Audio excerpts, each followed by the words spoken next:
Hi, I'm Kevin Worthington, and each week on Simply Southern, we always have an agriculture segment to tell you about farming in Alabama. Well, over the past several months, we've had a number of questions submitted by some of our viewers via email, so we thought we would present those to an Alabama farmer. So today we're here on Garrett Dixon's farm in Lee County. Garrett, we appreciate you having us out today. Tell us a little bit about your operation. Well, I'm a fifth generation farmer. Our family settled here shortly after the Civil War, and we still farm a lot of that ground today. Growing up out here, I watched my granddad work the fields, and so I knew that I wanted to be the fifth generation to carry on that legacy, and I'm blessed to have that opportunity to do so. So you've pretty much been farming your entire life then? Yes, sir, more or less.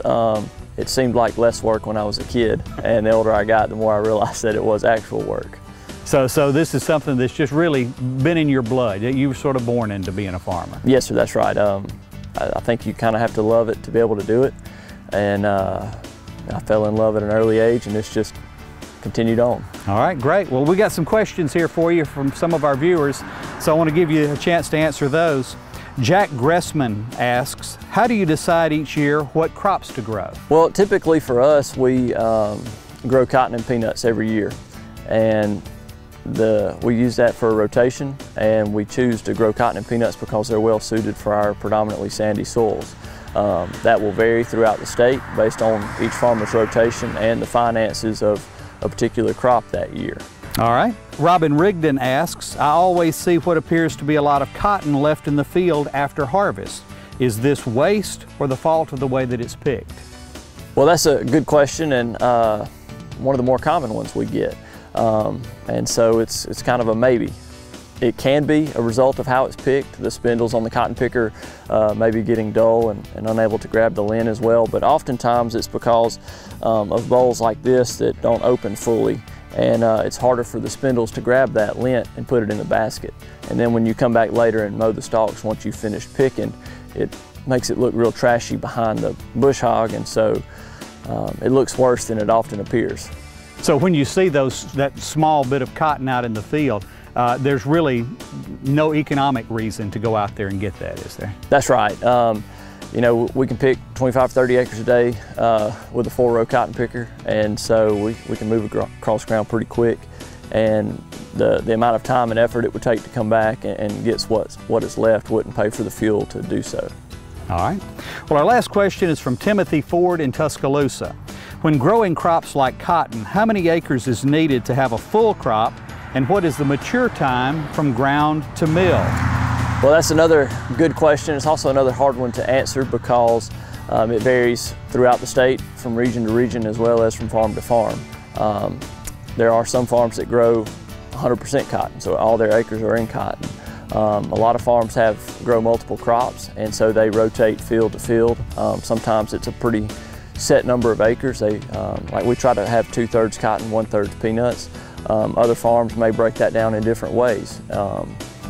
And also, like I said earlier, the price of the crop can also affect how many acres the farmer puts into cotton each year. You talked about rotating crops. What is the value in planting something different in each field each year? By rotating the crop, we can get increased fertility. We see a cotton yield increase when we follow peanuts.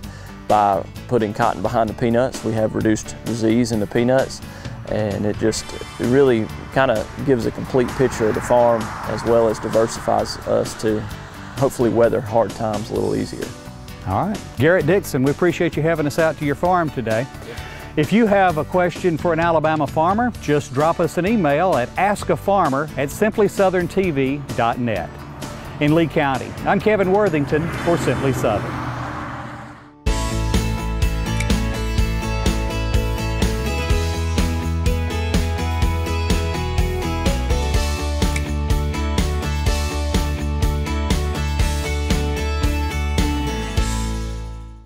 There's nothing quite like sitting down to a home-cooked meal with fresh vegetables from the garden. With Bonnie plants from your local quality co-op store, you can enjoy the freshest vegetables right from your own backyard. And no matter if you're a raised bed gardener, a rose gardener, or if you farm hundreds of acres, your quality co-op store has exactly what you need to get the most out of your plants. You'll always find what you need, plus friendly, knowledgeable advice at your local quality co-op store. There's one near you. Support healthy food from local farmers by purchasing a Farming Feeds Alabama license plate. The tag funds education and promotion efforts, including Ag in the Classroom, agricultural scholarships, and youth programs. Get your Ag tag today. The versatile peanut. Meat of the earth. Friend of the soil. Tasty, nutritious, packed with protein. And Alabama peanut farmers nourish some very special things. Families, communities, and Alabama's economy. Peanuts. Good for you, good for Alabama. For more Simply Southern, be sure to follow us on social media. And while you're online, visit our website, simplysouthern.tv.net. Simply Southern will continue in a moment. We believe a plant should be more than a plant. This one is. It's all you need for your garden to succeed because it's a Bonnie plant. It represents hundreds of varieties of Bonnie's quality veggies and herbs. But more, it's from generations of Bonnie people who are passionate about sharing their love of gardening with you. Look for this little Bonnie plant and a whole family of plants like it in your garden center. Bonnie plants, so you'll know how to grow.